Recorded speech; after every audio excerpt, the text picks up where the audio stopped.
கிருஷ்ணம் கிருஷ்ணாஸ்ரயம் கிருஷ்ணம் கிருஷ்ணம் கிருஷ்ணாஸ்ரயம் ததா கிருஷ்ணம் கிருஷ்ணாஸ்ரயம் கிருஷ்ணம் கிருஷ்ணம் கிருஷ்ணாஸ்ரயம் பஜே என்கின்ற ஸ்லோகம் ஸ்ரீ கோவிந்த கதாமிருதத்துல ஸ்ரீ அண்ணா அருளி செய்திருக்கார்.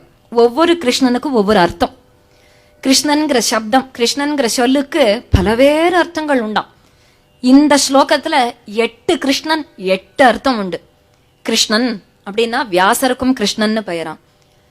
கிருஷ்ணன் அர்ஜுனனுக்கும் கிருஷ்ணன்னு பெயர். கிருஷ்ணா திரௌபதிக்கு கிருஷ்ணான்னு பெயர். யமுனைக்கும் கிருஷ்ணான்னு பெயர்.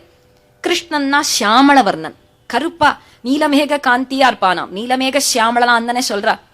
நீலமேக சியாமளா ரூபா கோபாலா. அப்ப சியாமளவர்ணன் கருப்பன், அதனால கிருஷ்ணன். ஆகர்ஷிக்க கூடிய சக்தி, அதனால கிருஷ்ணன். கிருஷ்ணன்னாலே ஆகர்ஷிப்பான், அட்ராக்ட் பண்ணுவான். எல்லா சின்ன குழந்தைகள்லேருந்து ஆரம்பிச்சு பெரியோர்கள் வரைக்கும் கிருஷ்ணன் கிருஷ்ணன் எல்லாரையும் அட்ராக்ட் பண்ணுவான், அதனால கிருஷ்ணன். சதானந்த ரூபன், ஆனந்த ஸ்வரூபி, அதனால கிருஷ்ணன். சாட்சாத் பரமாத்மாவான கிருஷ்ணன். அப்பேற்பட்ட கிருஷ்ணனை பஜிக்கிறேன் என்று 8 அர்த்தம் உடைய கிருஷ்ணன். கிருஷ்ணன் என்றாலே உலகமே கிருஷ்ணமயம்தான். எந்த கோணத்துல வேணும்னாலும் கிருஷ்ணனை அனுபவிக்கலாமா? எந்த ஆங்கிள் இருந்து வேணாலும் பார்த்தா கிருஷ்ணனை அனுபவிக்கலாம். அதனாலதான் எந்த கீர்த்தனம் உலகத்துல எவ்வளவு கீர்த்தனம் தாசர்கள்லாம் எவ்வளவு சாகித்யம் பாடியிருக்கார்களோ, தியாகராஜ சுவாமியோ ஆழ்வார்களோ இல்ல உத்தரப்பிரதேச கவிகளோ மகாராஷ்டிர சந்துகளோ எல்லாருடைய சாகித்யத்தையும் சேர்த்து எண்ணி எத்தனை கீர்த்தனங்கள் கிருஷ்ணனை பத்தி அப்படின்னு பார்த்தா முக்காவாசி கீர்த்தனம் கிருஷ்ணனை பத்தி தான். மகாராஷ்டிர சந்துக்கள் துக்காராம் நாமதேவர்லாம் கிருஷ்ணனை பத்தி தான் பாடுறா. புரந்தரதாசர் போன்ற தாசர்கள்லாம் கிருஷ்ணனை பத்தி தான். போகாதிரேலோ ரங்கா கிருஷ்ணா, போகாதே, வாசல்ல போகாதே, அசுரர்களை கண்டு கூட நான் பயப்படல. இந்த பாகவதாள்லாம் வந்தா உன்னை அப்படியே அட்சய பாத்திரத்துல உஞ்சவர்த்தி சொம்புலயே போட்டு எடுத்துன்னு போயிடுவா, அதனால் போகவே போகாதே அப்படின்னு எல்லாம் கொஞ்சி கொஞ்சி பாடுறார் புரந்தரதாசர்.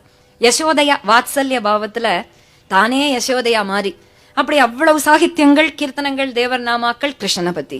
மீராபாய் கிரிதாரிய மலையை தூக்கி நிக்கிற கிருஷ்ணனை பத்தியே தான் எல்லா பஜனும் எல்லா கீத்தும்.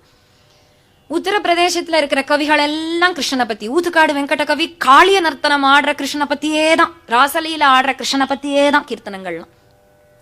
அது மாதிரி ஆண்டாள் கிருஷ்ணனை பத்தியே எல்லா நாச்சியார் திருமொழியிலேயோ அல்லது திருப்பாவலியோ கிருஷ்ணனை பத்தியே தான் பாடுறா, கிருஷ்ணனை பத்தியே தான் தூது விடுறா கிருஷ்ணனுக்கே.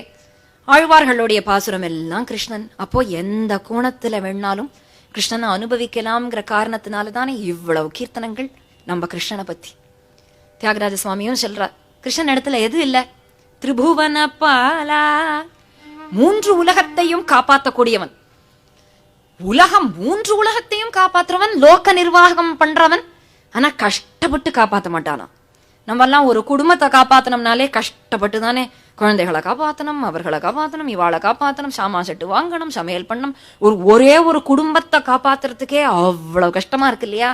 விஸ்வ குடும்பி, உலகத்துல இருக்கிற அத்தனை குடும்பத்தையும் அவன் தான் காப்பாத்துறான்.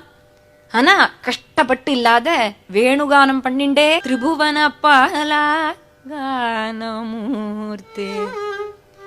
கானமூர்த்தே திரிபுவனத்தையும் பாலிக்க கூடியவன். ஆனா வேணுகானம் பண்ணி கொண்டே குழலூதி கொண்டே ஃப்ளூட் அப்படியே தடவிண்டே உலக நிர்வாகம் பண்ணுவானா.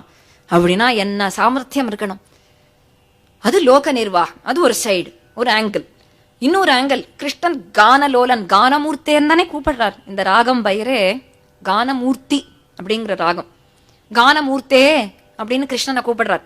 நீ வேணுகானம் பண்ணா அந்த திவ்ய வேணுகானத்துல உலகமே மயங்குமே.